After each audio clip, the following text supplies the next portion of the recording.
السلام عليكم ورحمة الله وبركاته. الحمد لله نحمده ونستعينه ونستغفره ونؤمن به ونتوكل عليه ونعوذ بالله من شرور أنفسنا ومن سيئات أعمالنا. من يهده الله فلا مضل له ومن يضلله فلا هادي له. ونشهد أن لا إله إلا الله وحده لا شريك له ونشهد أن سيدنا ومولانا محمدا عبده ورسوله. أما بعد فأعوذ بالله من الشيطان الرجيم. بسم الله الرحمن الرحيم. أم حسبتم أن تدخلوا الجنة ولما يأتكم مثل الذين خلوا من قبلكم مستهم البأساء والضراء وزلزلوا حتى يقول الرسول والذين آمنوا معه متى نصر الله ألا إن نصر الله قريب.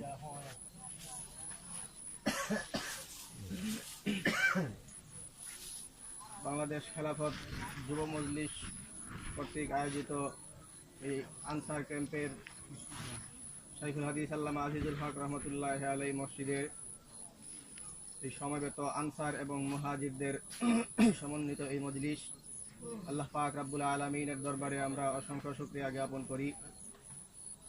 তিনি আমাদেরকে এশার নামাজের জামাত আদায় করার পরে দ্বীনের কিছু বিষয় শোনার জন্য এবং আলোচনা করার জন্য আমাদেরকে এখানে বসার তৌফিক দান করেছেন। আলহামদুলিল্লাহ। আল্লাহ পাক রব্বুল আলামিন আমাদেরকে এক কঠিন এক পরীক্ষার সম্মুখীন এনে দাঁড় করিয়েছেন। আমরা সকলেই সম্যক অবগত, আমাদের পার্শ্ববর্তী দেশ, সেই দেশের মুসলিম জনগণ, তাদের উপরে সেই দেশের সরকার অকথ্য নির্যাতন করছে। সেই নির্যাতন সইতে না পেরে তারা আমাদের দেশে হিজরত করেছেন এবং আল্লাহ পাক রব্বুল আলামিনের দরবারে অসংখ্য শুকরিয়া জ্ঞাপন করছি যে তিনি সেই মুহাজিরদের জন্য নুসরতের ব্যবস্থা করতে আমাদেরকে আল্লাহ পাক রব্বুল আলামিন কবুল করেছেন। আমরা মোটামুটি আরবি মাসের দিন তারিখ সম্পর্কে যারা অবগত, আমরা জানি আমাদের এই পরিস্থিতিটার সাথে এই বর্তমান সময়টার দিন এবং তারিখ এই সবগুলিরই একটা সুন্দর মিল এবং সামঞ্জস্যতা রয়েছে। 1439 হিজরি মুহররম মাসের আশুরার রাত আজ। মুহররম মাস হিজরি সনের প্রথম মাস। হুজুর সাল্লাল্লাহু আলাইহি ওয়াসাল্লামের হিজরতকে কেন্দ্র করে যেই সনের প্রত্যাবর্তন হয়েছিল, হযরত আবু মুসা আশআরী রাদিয়াল্লাহু তাআলা আনহু এর পরামর্শে উমর রাদিয়াল্লাহু তাআলা আনহুর খেলাফতকালে হুজুর সাল্লাল্লাহু আলাইহি ওয়াসাল্লাম যিনি রবিউল আউয়াল মাসে মদিনায় হিজরত করেছিলেন, সেই হুজুর সাল্লাল্লাহু আলাইহি ওয়াসাল্লামের সেই হিজরতকে কেন্দ্র করে হুজুর সাল্লাল্লাহু আলাইহি ওয়াসাল্লাম আবু বকর রাদিয়াল্লাহু তাআলা আনহুকে নিয়ে এবং সর্বশেষ হযরত আলী রাদিয়াল্লাহু তাআলা আনহু সহ সর্বশেষ মুহাজির ছিলেন। এর আগে এই মুহররম মাস থেকেই মুসলমানদের হিজরত শুরু হয়ে গিয়েছিল। তার উপর আবার হজের মৌসুমে আকাবায়ে সানিয়ার মধ্যে এই হিজরতের সিদ্ধান্ত গৃহীত হয়েছিল। এই সব বিষয়গুলি বিবেচনায় রেখে মুহররম মাস থেকে হিজরি সন গণনা শুরু হয়েছিল। এই হিজরি সনের এই মাসের বিচারে যেমন মুহররম মাস, ঠিক তদ্রূপ তারিখের বিচারে আশুরার দিবস।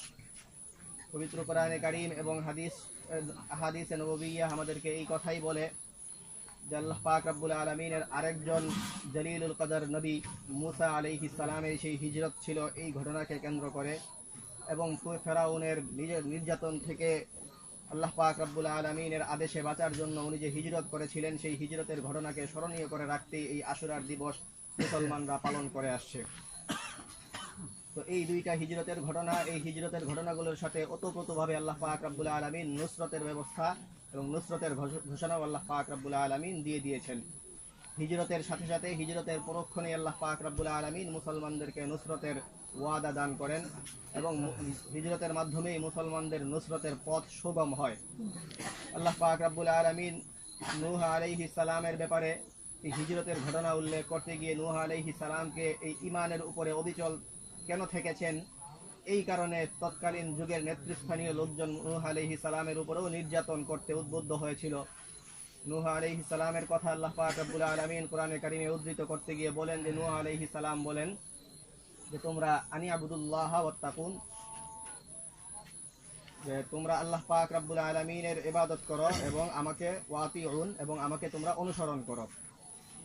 নূহ আলাইহিস সালামের এই দাওয়াত সহ্য করতে না পেরে সেই জমানার লোকজন নূহ আলাইহিস সালামকে হুমকি দিয়েছিল, লা ইল্লাম তানতাহি ইয়া নূহু লাতাকুনান্না মিনাল মারজুমিন, তুমি যদি নিবৃত না হও যদি তুমি এই দাওয়াতের কাছ থেকে, তাহলে তোমাকে প্রস্তর নিক্ষেপ করা হবে। তো এরপরে আল্লাহ পাক রব্বুল আলামিন আস্তে আস্তে এই যে নির্যাতন, এটা যখন অসহ্যের সীমায় পৌঁছে গেল, তখন আল্লাহ পাক রব্বুল আলামিন নূহ আলাইহিস সালামকে কিস্তি তৈরি করে যারা মুসলমান হয়েছিল তাদেরকে নিয়ে আল্লাহ পাক রব্বুল আলামিন অন্যত্র হিজরত করার আদেশ দিয়েছেন, এবং এরপরেই মুসলমানদের সুদিন ফিরে এসেছিল। ইব্রাহিম আলাইহিস সালামের ব্যাপারে আল্লাহ পাক রব্বুল আলামিন কোরআনে কারীমের মধ্যে এই হিজরতের কথা উল্লেখ করতে গিয়ে সাথে সাথে নুসরতের কথাও আল্লাহ পাক রব্বুল আলামিন আলোচনা করেছেন, যেখানে ইব্রাহিম আলাইহিস সালামকে বার্ধক্যে উপনীত হয়ে গিয়েছিলেন, তারপরেও আল্লাহ পাক রব্বুল আলামিন ওনাকে নিঃসন্তান রেখেছিলেন। কিন্তু যখনই হিজরতের প্রসঙ্গ আসলো তখনই আল্লাহ পাক রব্বুল আলামিন ওনাকে সাহায্য করলেন। ইব্রাহিম আলাইহিস সালাম বলেন, ইন্নী মুহাজিরুন ইলা রাব্বি। লূত আলাইহিস সালাম ফাআমানা লাহু, লূত ওনার প্রতি ঈমান এনেছিল। ওয়া ক্বালা ইন্নী মুহাজিরুন ইলা রাব্বি, আমি আমার প্রভুর দিকে হিজরত করব, আমার প্রভুর বাতলে দেওয়া জায়গার দিকে আমি হিজরত করব। সেই হিজরতের কথা যখন উনি বলছেন যে আমি চলে যাব, সেই সাথে সাথে আল্লাহ পাক রব্বুল আলামিনের কাছে সন্তানের দোয়াও করেছেন, এবং সেই সন্তানের দোয়া এটা আল্লাহ পাক রব্বুল আলামিনের কাছে গ্রাহ্য হয়েছে।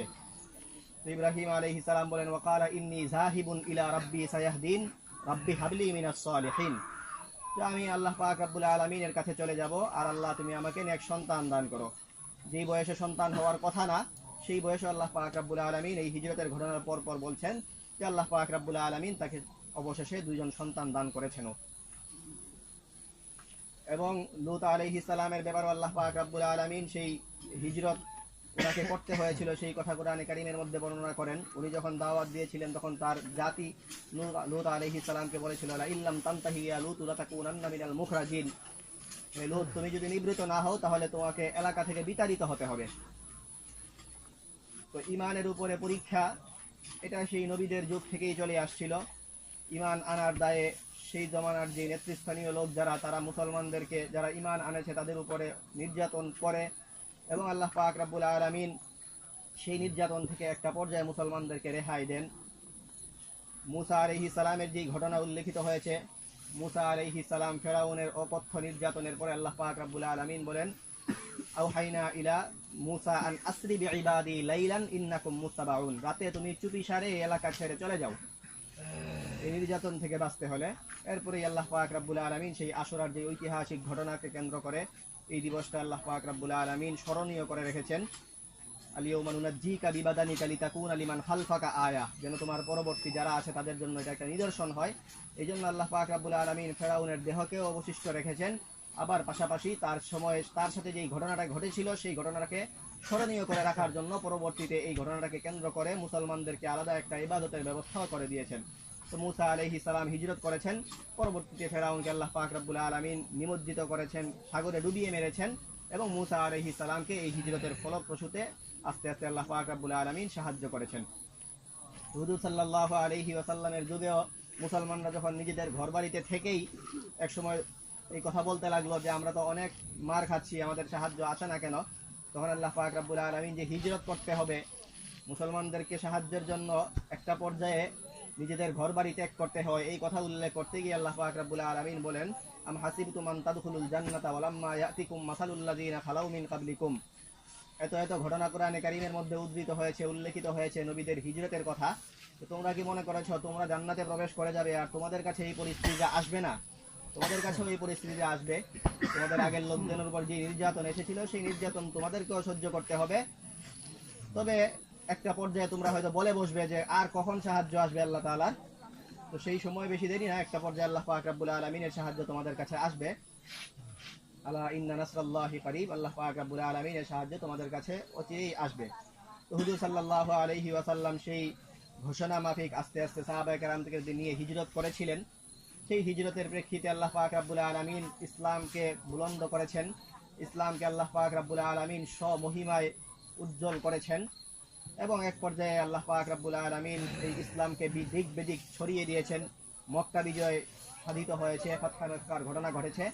এরপরে হুজুর সাল্লাল্লাহু আলাইহি ওয়াসাল্লাম হিজরতের যেই বিধানটা হুজুরের মক্কা থেকে মদিনায় হিজরতের পরে ফাতহ মক্কার আগ পর্যন্ত মুসলমানদের উপরে যে হিজরত করাটা ফরজ ছিল, সেই ফরজিয়তকে রহিত করে দেওয়ার জন্য হুজুর সাল্লাল্লাহু আলাইহি ওয়াসাল্লাম বলেন, লা হিজরাতা বাদাল ফাতহি, ফাতহ মক্কার পরে আর নতুন করে হিজরতের এত আবশ্যকীয়তা বাকি নাই, ওয়ালাকিন জিহাদুন ওয়া নিয়াতুন, তবে এখন জিহাদ এবং নিয়ত, যদি পরিস্থিতি জিহাদের সপক্ষে বলে তাহলে জিহাদ, আর অন্তত যদি এইটা অবশ্যই মনে রাখতে হবে, যদি আবার যদি কখনো এই নিয়ত এটা থাকতে হবে যে যদি হিজরতের পরিস্থিতি আবারও তৈরি হয়, যদি হিজরত করাই লাগে, তাহলে সেই হিজরতও আমাদেরকে করতে হতে পারে। তো এই কারণেই যদি আবারও কখনো হিজরতের প্রয়োজনীয়তা আসে, এমন যদি হয় যে নিজের এলাকাতে দিন ধর্ম পালন করতে আমাদেরকে দিচ্ছে না, এই পরিস্থিতি যদি কখনো চলে আসে, তাহলে এই পরিস্থিতিতে হিজরত করে নিজের দিন এবং নিজের এলাকা এবং নিজের ঘর বাড়ি আত্মীয় স্বজন এই সবকে ছেড়ে দিয়ে হলেও দিনকে প্রাধান্য দিতে হবে। দিনকে যদি প্রাধান্য কেউ না দিয়ে নিজের এলাকায় পড়ে থাকে, নিজের দিন বিক্রি করে দিয়ে এলাকাকে আঁকড়ে ধরে থাকে, তাহলে ফেরেশতারা মৃত্যুর সময় এই সম্পর্কে প্রশ্ন করা শুরু করে দিবে। ইন্নাল্লাযীনা তাওয়াফাহুমুল মালাইকাতু যালিমি আনফুসিহিম ক্বালু ফীমা কুনতুম, নিজেদের উপরে যারা এইভাবে হিজরত না করে অত্যাচার করেছে, হিজরতের আমল বাদ দিয়ে যারা নিজেদের এলাকায় পড়ে থেকেছে আর দিন ধর্মকে বিকিয়ে দিয়েছে, তারা তো অত্যাচারী, সেই অত্যাচারীদেরকে ফেরেশতারা জান কবজের সময় বলবে যে তোমাদের কি অবস্থা, এই অবস্থা কেন তোমাদের? তখন এরা হয়তো বলবে যে আমরা কুন্না মুস্তাদআফিনা ফিল আরদ, আমরা দুর্বল ছিলাম, আমাদের উপরে নির্যাতন করা হতো, আমাদেরকে দিন ধর্ম মানতে দেওয়া হতো না, এই কারণে আমাদের আমলনামার এই অবস্থা, আমরা দিন ধর্ম ভালো করে মানতে পারতেছি না। এটা হয়তো এরা বলবে, কিন্তু এই তাদের বলাটা, তাদের এই উজরটা এটা ধোপে টিকবে না, এটা গ্রহণ করা হবে না। প্রতি উত্তরে ফেরেশতারা বলে দিবেন, আলাম তাকুন আরদুল্লাহি ওয়াসিআতান ফাতুহাজিরু ফিহা, তোমাদের আল্লাহর জমিন তো অনেক প্রশস্ত ছিল, তোমরা অন্য কোথাও তোমরা হিজরত করে এরপরে তোমরা আল্লাহর দিনকে আঁকড়ে ধরে থাকতে, তোমরা হিজরত বাদ দিয়ে দিন বিকিয়ে দিয়ে নিজেদের এলাকাকে প্রাধান্য দিয়েছো, এই অবস্থা কেন তোমাদের হয়েছে? এই প্রশ্ন মৃত্যুর সময় থেকেই শুরু হয়ে যাবে। এবং যারা বিপরীতটা করবে, হিজরত যারা করবে, যাদেরকে আল্লাহ পাক রব্বুল আলামিন এর উপর আল্লাহ পাক রব্বুল আলামিন যে বিধান আরোপিত করেছেন, সেই বিধানগুলিকে আঁকড়ে ধরে রাখবে, নিজেদের এলাকাকে প্রয়োজনে ছেড়ে দিও, এদের ব্যাপারে আল্লাহ পাক রব্বুল আলামিন সুসংবাদও দিয়েছেন। এবং যারা এদেরকে সাহায্য সহযোগিতার জন্য চলে আসবে, তাদের ব্যাপারে, সবার ব্যাপারে আল্লাহ পাক রব্বুল আলামিন বলেছেন যে মুহাজির এবং আনসার, السابقون الأولون من المهاجرين والأنصار والذين اتبعوهم بإحسان, মুহাজির এবং আনসার যে মৌলিক যে অর্থ, মক্কা থেকে হিজরত করে যাওয়া মক্কার মুহাজিররা আর আনসার যারা মদিনা থেকে সাহায্য করেছিলেন তারা, ওয়াল্লাযীনা তাবাউহুম বিইহসান, এবং পরবর্তীতেও যারা তাদের অনুসরণ করবে, এই সবার প্রতি রাদিয়াল্লাহু আনহুম ওয়া রাদু আন, আল্লাহ পাক রব্বুল আলামিন তাদের সবার প্রতি সন্তুষ্ট। আল্লাহ পাক রব্বুল আলামিন তাদের সবার প্রতি সন্তুষ্ট। যদি হিজরত না করে তাহলে মৃত্যুর সময় থেকেই প্রশ্ন করা শুরু হয়ে যাবে, এটা কেন করলো না, এটার জন্য। এবং যদি এরা হিজরত করে, এবং হিজরত করলে আল্লাহ পাক রব্বুল আলামিন যারা হিজরত করবে তাদেরকে এবং তাদের এই মুহাজিরদেরকে যারা বরণ করে নিবে সানন্দে, তাদেরকে সবার প্রতি আল্লাহ পাক রব্বুল আলামিন এর সন্তুষ্টি অর্জন হবে। তো এই হিজরতের আমল যেটা, আমরা এখন যে পরিস্থিতিতে আছি, আল্লাহ পাক রব্বুল আলামিন আমাদেরকে এই পরিস্থিতি, আমাদের অবশ্যই চেষ্টা করা চাই যে আমরা কিভাবে এই পরিস্থিতি থেকে দ্রুত উত্তরণের পথ আমরা খুঁজে পাই। আমরা হিজরত করে চলে এসেছি, তাদের এই হিজরত আল্লাহ পাক রব্বুল আলামিন কবুল করুন। তাদের যে এই হিজরতকে আল্লাহ পাক রব্বুল আলামিন দ্বীনের স্বার্থে হিজরতের যে সওয়াব, সেই সওয়াব দান করুন। এবং আমরা যারা তাদের সাহায্যে এগিয়ে এসেছি, আনসারের ভূমিকায় অবতীর্ণ হয়েছি, আল্লাহ পাক রব্বুল আলামিন আমাদের এই নুসরতগুলিকেও কবুল করুন। এবং আমাদের আনসার এবং মুহাজির সবাইকেই সম্মিলিতভাবে আল্লাহ পাক রব্বুল আলামিন আমাদের এই পরিস্থিতিতে, যেই পরিস্থিতি থেকে উত্তরণের জন্য যেই সিদ্ধান্তগুলো গৃহীত হওয়া চাই, সেই সিদ্ধান্তগুলো আল্লাহ পাক রব্বুল আলামিন গ্রহণ করার মতো তৌফিক দান করুন। এবং এই পরিস্থিতি কিভাবে সামাল দেওয়া যায় খুব দ্রুত, সেই ব্যবস্থা আল্লাহ পাক রব্বুল আলামিন সবাইকে করুন। ওয়া আখিরু দাওয়ানা আলহামদুলিল্লাহি রাব্বিল আলামিন। আসসালামু আলাইকুম ওয়া রাহমাতুল্লাহ।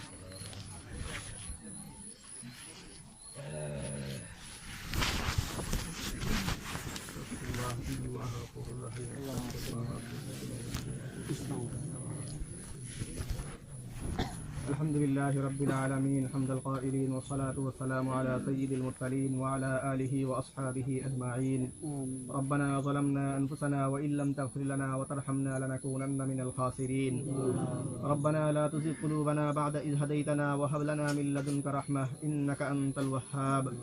ربنا آتنا في الدنيا حسنة وفي الآخرة حسنة وقنا عذاب النار. ربنا هب لنا من أزواجنا وذرياتنا قرة أعين واجعلنا للمتقين إماما. اللهم اهدنا فيمن هديت وعافنا فيمن عافيت وتولنا فيمن توليت وبارك لنا فيما أعطيت وقنا شر ما قضيت إنك تقضي ولا يقضى عليك إنه لا يعز من عاديت ولا يذل من واليت فلك الحمد على ما قضيت. نستغفرك ونتوب إليك.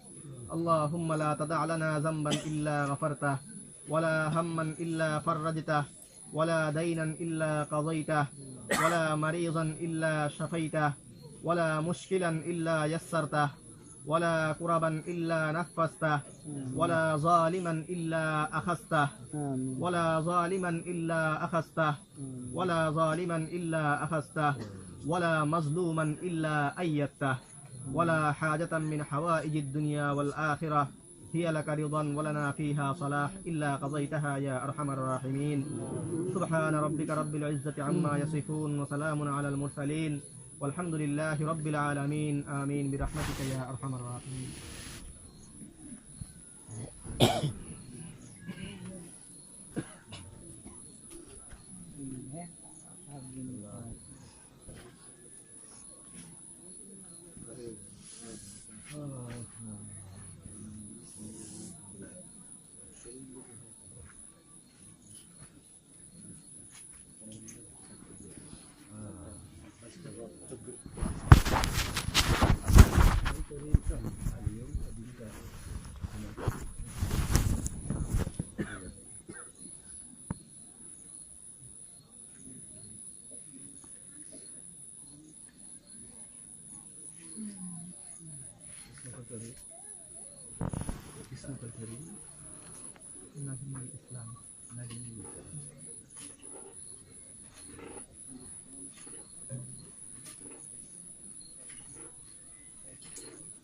أي تخرجت من جامعة في سنة في جامعة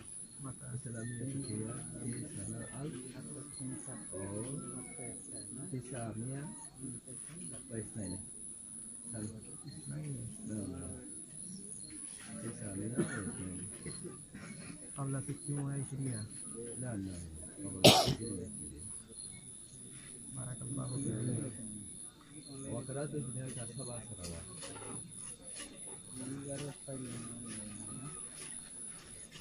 ثم قدمت إلى دولة أحمد وكنت مدرسا في جامعة الرياض اسمه دار العلوم. كم سنة لبثت في بلدنا هذا؟ في بلدنا هذا لبثت 7 سنوات عندما نتعلم 7 سنوات. ثم بعد التخرج انتهيت بدار المعارف في سلطنة الزور. وقرأت هناك فنون الأدب. وهناك في دولتنا في جامعة دار العلوم الزور بفضل الله عز وجل وعونه قد فوض إلي كتب الأحاديث كثيرة حتى صحيحين جميعا. نعم صحيحات جميعا. بعض السنة المسلم وبعض السنة البخاري.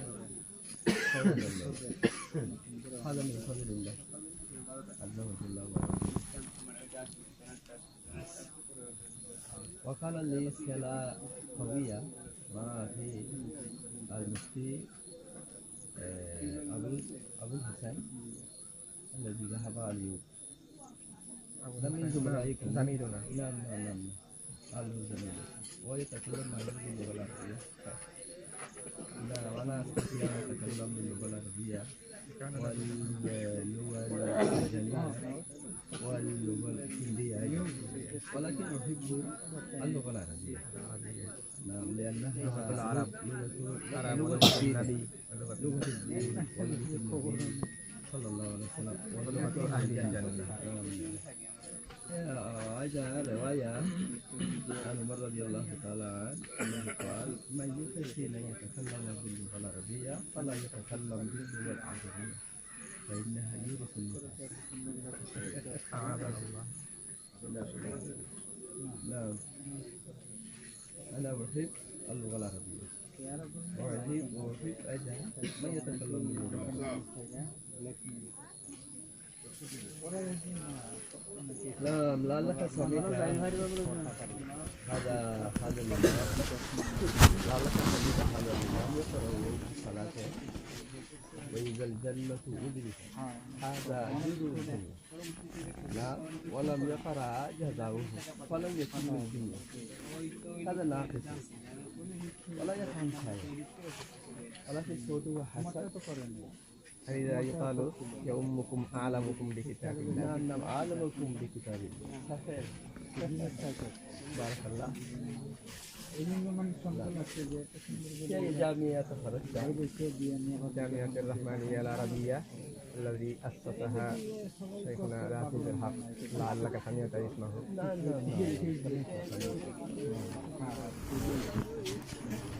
هذا أخي كان أبونا عالم متأخر الباري من البارعين.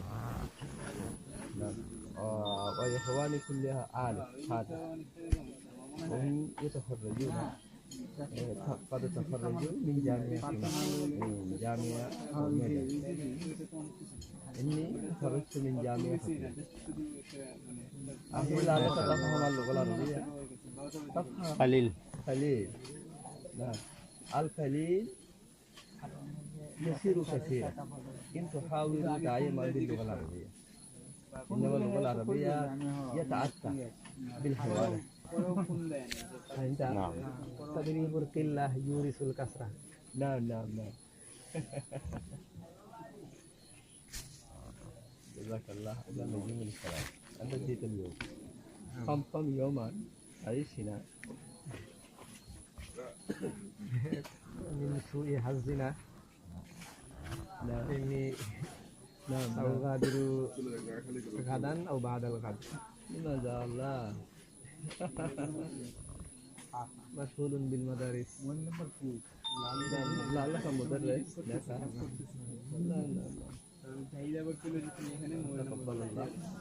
تقبل الله سعيك خدمتك.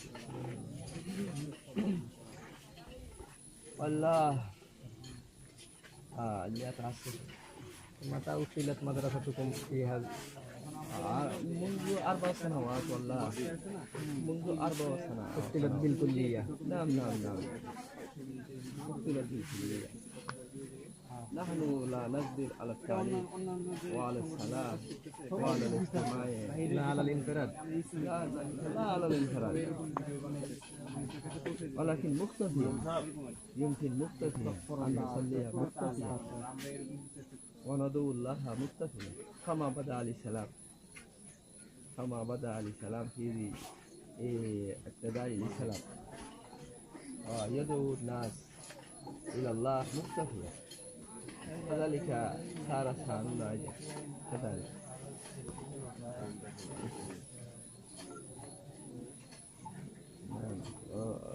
الحافظ شاكر من؟ شاكر.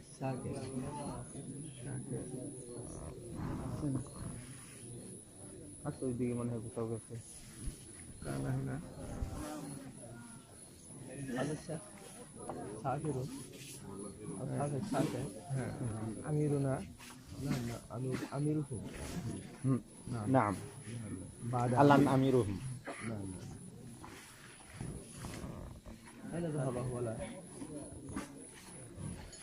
حاجة بتحسي.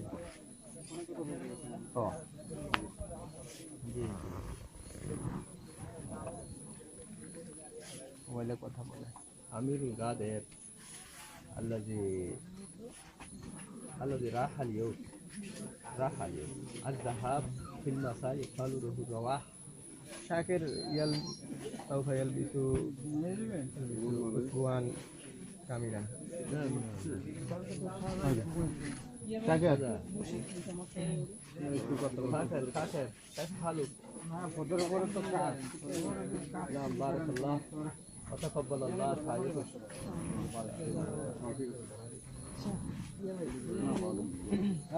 وأمين لكم. نعم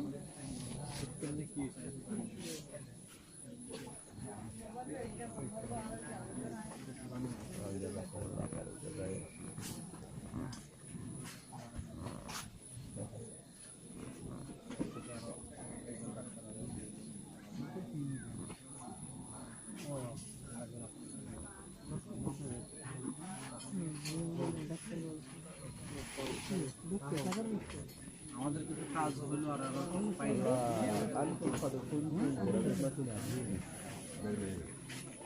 وسعادة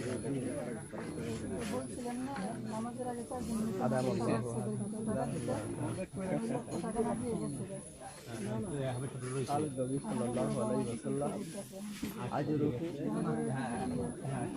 أجركم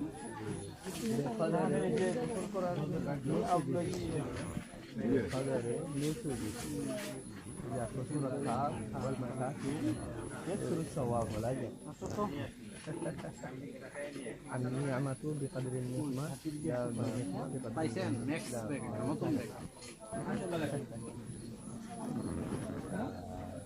هذا الشاكر قد كتب إليه رسالة الأمير السابق المفتي أبو الحسن كتب إليه رسالة ألقى إلي وقد لقيه في حاجتي كتب رسالة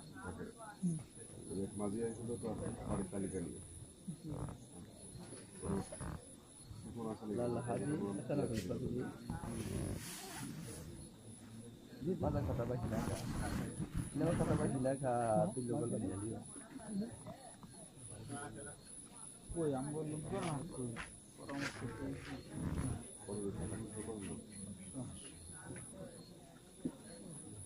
أنت تستطيع أن تقرأ خط البنغالي. شكرا بھائی. والله أجل أنت لا تستطيع. لماذا؟ اللغة البنغالية أستطيع أن أقرأ. لا اللغة البنغالية لا عن اللغة البنغالية أسأل الخط العرب البنغالية.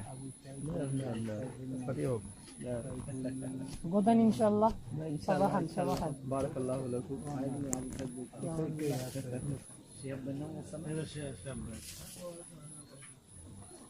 جزاكم الله. পয়সা তেল ছিল অনেকগুলো পয়সা তেলের প্যাকেট বিশাল বড়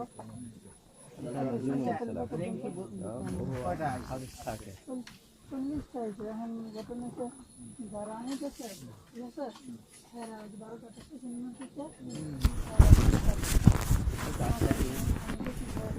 আমার ক্যাম্পাস থেকে আসছি بعد حين আপনার চিনেন না আমি চিনি না কিন্তু পরে দিয়েছে ছেলেটা দেখেছিল যে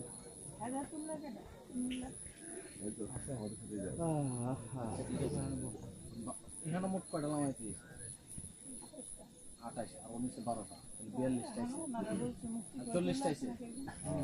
আছে 40টা আছে 40টা আছে اللهم ينتظرني ما ينتظر